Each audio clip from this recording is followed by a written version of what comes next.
നമസ്കാരം. RLV രാമകൃഷ്ണൻ സാറിനെതിരെ ഒരു വളരെ അതിശയിപ്പിക്കുന്ന രീതിയിൽ ഒരാള് സംസാരിച്ചതായിട്ടുള്ള വീഡിയോ ഒക്കെ കാണാനിടയായി. ഈ സമയത്ത് രാമകൃഷ്ണൻ സാറിനെ കുറിച്ച് എനിക്കുണ്ടായ ഒരു നല്ല അനുഭവം എനിക്ക് ഷെയർ ചെയ്യണമെന്ന് തോന്നി. കുറേ വർഷങ്ങൾക്ക് മുമ്പ് ഞാൻ +1 പഠിക്കുന്ന സമയത്ത് പാലായിൽ വെച്ച് കോട്ടയം ജില്ലാ കലോത്സവം നടക്കുകയായിരുന്നു. അപ്പോൾ മോഹിനിയാട്ട മത്സരത്തിനായിരുന്നു. ആ സമയത്തെ ഇൻസിഡന്റ് ആണ് പറയുന്നത്. അപ്പോൾ മോഹിനിയാട്ട മത്സരത്തിന് ഒന്നാമതായിട്ട് ഞാൻ സ്റ്റേജിൽ കയറി കളിച്ചു. പക്ഷെ ഒരു 8-8.5 മിനിറ്റ് ആയപ്പോഴത്തേക്കും പാട്ട് നിന്നുപോയി. പക്ഷെ ഞാൻ കംപ്ലീറ്റ് ചെയ്തു. ഞാൻ പാട്ടില്ലാതെ തന്നെ കളിച്ച് കംപ്ലീറ്റ് ചെയ്തു. പക്ഷെ എന്തെങ്കിലും ടെക്നിക്കൽ എററോ അല്ലെങ്കിൽ അങ്ങനത്തെ എന്തെങ്കിലും ഘട്ടം താഴെ വീഴുകയോ അല്ലെങ്കിൽ പാട്ടിൽ നിന്ന് പോവുകയോ അങ്ങനത്തെ എന്തെങ്കിലും ഇഷ്യൂസ് കാരണമാണ് പ്രകടനം നിർത്തേണ്ടതെങ്കിൽ അല്ലെങ്കിൽ പ്രശ്നം വന്നതെങ്കിൽ ആ കുട്ടിക്ക് വീണ്ടും ഒരു ചാൻസ് കൊടുക്കണം എന്നുള്ളൊരു കാര്യമുണ്ടല്ലോ, അങ്ങനെ ഒരു നിയമമുണ്ട്. അപ്പൊ അങ്ങനെ എന്റെ മമ്മി അത് ചെന്ന് സംസാരിച്ചിട്ട് വീണ്ടും കളിക്കാൻ ഉള്ളൊരു ചാൻസ് കിട്ടി. ഒരു 5-6 പിള്ളേർ കളിച്ച് കഴിയുമ്പോൾ കളിക്കാൻ വേണ്ടിയിട്ട്. അപ്പൊ ഇതിന്റെ ബാക്കിൽ ഒരു ഗ്രീൻ റൂം ഉണ്ടായിരുന്നു, റെസ്റ്റ് എടുക്കാൻ വേണ്ടിയിട്ട് അവിടെ പോയി. അപ്പൊ അവിടെ വെച്ച് രാമകൃഷ്ണൻ സാറിന്റെ ഒരു സ്റ്റുഡന്റിനെ, അതായത് എനിക്ക് ഓപ്പോസിറ്റ് മത്സരിക്കാനുള്ളൊരു കുട്ടിയാണ്. ഇപ്പൊ ആ കുട്ടീനെ റെഡി ആക്കിക്കൊണ്ടിരിക്കുകയായിരുന്നു. അപ്പോഴാണ് ഇങ്ങനെ ഞാൻ വന്നിരുന്നത്. അപ്പൊ ഇങ്ങനെ എന്തു പറ്റി, ഇങ്ങനെ പാട്ട് നിന്നുപോയി, ഇപ്പൊ വീണ്ടും കളിക്കണം എന്നൊക്കെ പറഞ്ഞപ്പോഴത്തേക്ക് മോള് റെസ്റ്റ് എടുക്ക് എന്നൊക്കെ പറഞ്ഞിട്ട് വെള്ളം വേണോന്നൊക്കെ ചോദിച്ചു. അവിടെ മറ്റേ കുട്ടിക്ക് രാമകൃഷ്ണ സാറിന്റെ പഠിപ്പിച്ച കുട്ടിക്ക് വേണ്ടി വെച്ചിരുന്ന ഓറഞ്ച് ഒക്കെ എടുത്ത് എനിക്ക് കഴിക്കാൻ വേണ്ടി തന്നു. വെള്ളമൊക്കെ കുടിച്ച് സമാധാനമായിട്ട് ടെൻഷനൊന്നും വേണ്ട, റിലാക്സ് ചെയ്ത് സമാധാനമായിട്ട് ടെൻഷനൊന്നും ഇല്ലാതെ പോയി കളിച്ചാൽ മതി എന്നൊക്കെ പറഞ്ഞിട്ട് എനിക്ക് വേണ്ട എല്ലാ സപ്പോർട്ടും തന്ന് അങ്ങനെ എന്റെ ടൈം ആയപ്പോ എന്നെ കളിക്കാൻ വേണ്ടി കയറ്റി വിട്ടു. അങ്ങനെയാണ് ഞാൻ ആദ്യമായിട്ട് രാമകൃഷ്ണൻ സാറിനെ കാണുന്നത്. അപ്പോ എനിക്കറിയത്തില്ല, സാറിന്റെ പേര് എപ്പോഴും എനിക്കറിയത്തില്ലായിരുന്നു. അവിടെ ആരോ ഇങ്ങനെ പറഞ്ഞു കലാഭവൻ മണിയുടെ അനിയനാണ് എന്നൊക്കെ പറഞ്ഞപ്പോഴത്തേക്കും ആ രീതിയിലാണ് കലാഭവൻ മണിയുടെ അനിയനെ കണ്ടു. അങ്ങനെ ഒരു മൈൻഡിലാണ്, ആ ഒരു സന്തോഷത്തിലായിരുന്നു നമ്മളുണ്ടായിരുന്നു.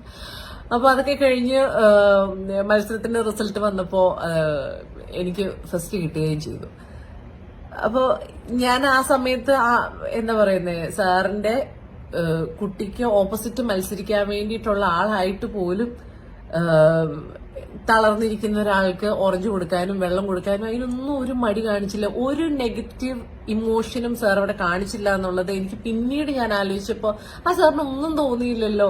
എനിക്ക് ഓറഞ്ചൊക്കെ എനിക്ക് ഇങ്ങോട്ട് ഓഫർ ചെയ്ത് എനിക്ക് തന്നല്ലോ എന്നൊക്കെ ഞാൻ മമ്മിയുടെ അടുത്തും ടീച്ചേഴ്സിന്റെ അടുത്തൊക്കെ പറയുകയും ചെയ്തു.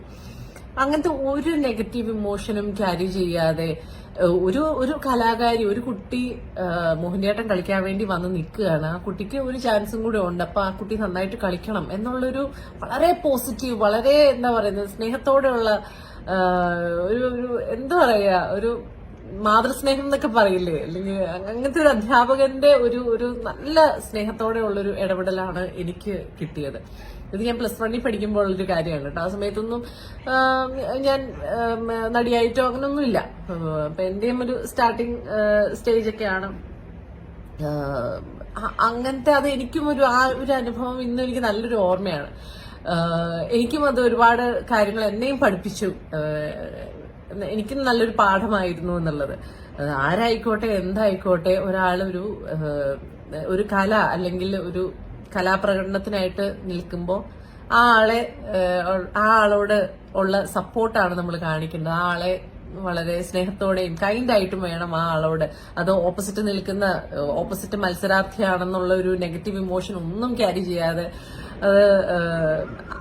അങ്ങനത്തെ കുറെ നല്ല കാര്യങ്ങൾ ആ ഒരു ഇൻസിഡന്റിലൂടെ എനിക്ക് പഠിക്കാൻ പറ്റി. ഇപ്പോ ഈ ഒരു സമയത്ത് അദ്ദേഹം എത്ര നല്ല കലാകാരനാണെന്നുള്ള കാര്യം എല്ലാവർക്കും അറിയാവുന്ന ഒരു കാര്യമാണ്. പക്ഷെ എനിക്ക് പേഴ്സണലി ഉള്ള ഈ ഒരു നല്ല അനുഭവം, അദ്ദേഹം ഉള്ളിലും എത്ര നല്ലൊരു മനുഷ്യനാണ്, ഉള്ളിലും ഒരു കറകളഞ്ഞ ഒരു നല്ല കലാകാരനാണ്, ഒരു നല്ല മനുഷ്യനാണ് എന്ന ഒരു കാര്യം എനിക്ക് ഫീൽ ചെയ്തത് നിങ്ങളായിട്ടും കൂടെ ഷെയർ ചെയ്യണമെന്ന് തോന്നി.